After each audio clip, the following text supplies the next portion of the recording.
Hello guys, আমি Dipen. Welcome back to my channel Deep exclusive. So এখন আমি এই ভিডিওর মধ্যে বেসিক্যালি কথা বলবো দুটো বিষয়কে নিয়ে।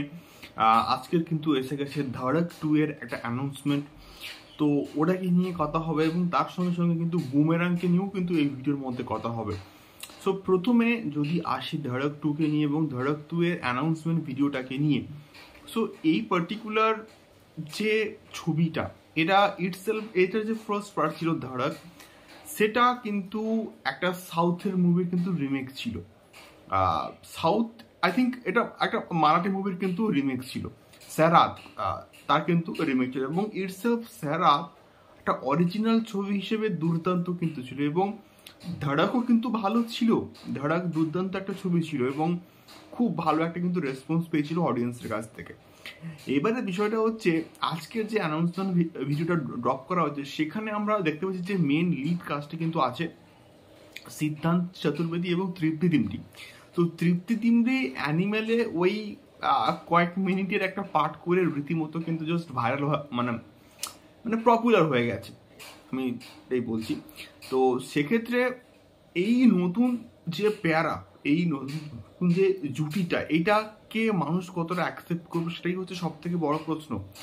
ধর্মা প্রোডাকশন অলওয়েজ কিন্তু খুব ভালো ভালো প্রেমের ছবি বানিয়েছে পাস্টে, তো সেই জায়গা থেকে বিচার করলে এই পেয়ার আপটা মানুষ কতটা অ্যাকসেপ্ট করবে এবং এই যে ধড়কের যে ট্যাগটা, এইটাকে ইউজ করে কি দারুণ একটা প্রেমের ছবি তৈরি করা যেতে পারে, এটাই হচ্ছে সব থেকে বড় প্রশ্ন। এবং রিসেন্ট টাইমে প্রেমের ছবি কিন্তু না খুব একটা বেশি চলছে না, এবং প্রেমের ছবি এবং রিসেন্ট টাইমে অ্যাকশন ছবি কিন্তু খুব ভালো চলছে এবং সিদ্ধান্ত চতুর্বেদী খুব ভালো কিন্তু অ্যাকশন করতে পারে এবং সে এই পার্টিকুলার ছবির মধ্যে কতটা কতটা ভালো করতে পারবে প্রেমের ছবি হিসেবে, সেটা সব থেকে কিন্তু আমার বড় প্রশ্ন লাগছে।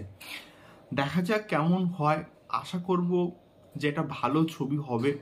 ধড়ক 2 এটা 22 নভেম্বর কিন্তু মুক্তি পাচ্ছে, দেখা যাক কেমন হয় ধড়ক 2।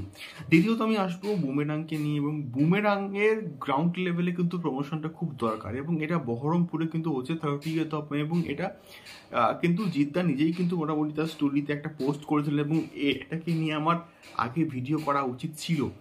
তো সেই জায়গা থেকে দাঁড়িয়ে মনে হয় যে মির্জার যে লেভেলে যেভাবে গ্রাউন্ড লেভেলে প্রমোশনটা হয়েছে, সেইভাবে যদি জিদ্দা বুমেরাংয়ের ক্ষেত্রেও এইরকম কিছু কিছু গ্রাউন্ড লেভেলে ইভেন্ট করেন, বুমেরাংকে নিয়ে, পুরো কাস্টিংকে নিয়ে, রুক্মিণী মৈত্রকে নিয়ে গিয়ে করেন, তাহলে বুমেরাংয়ের হাইপটা কিন্তু বাড়বে। এবং গ্রামেগঞ্জে গিয়ে যদি একটা যে লাস্ট গানটা আছে, যে গানটা এখনো আসেনি এবং যেটা আমরা এক্স্যাক্টলি ট্রেলারের মধ্যে দেখতে পেয়েছিলাম, সেই গানটাকে যদি লঞ্চ করা হয় তাহলে তো আরো মানে প্রচন্ড ভালো একটা বিষয়পত্র হবে। তো এইটা ছিল আমার মেইনলি বিষয়। তোমাদের মতামত অবশ্যই কিন্তু কমেন্ট করে শেয়ার করো। দেখা হচ্ছে পরবর্তী ভিডিওতে। টাটা।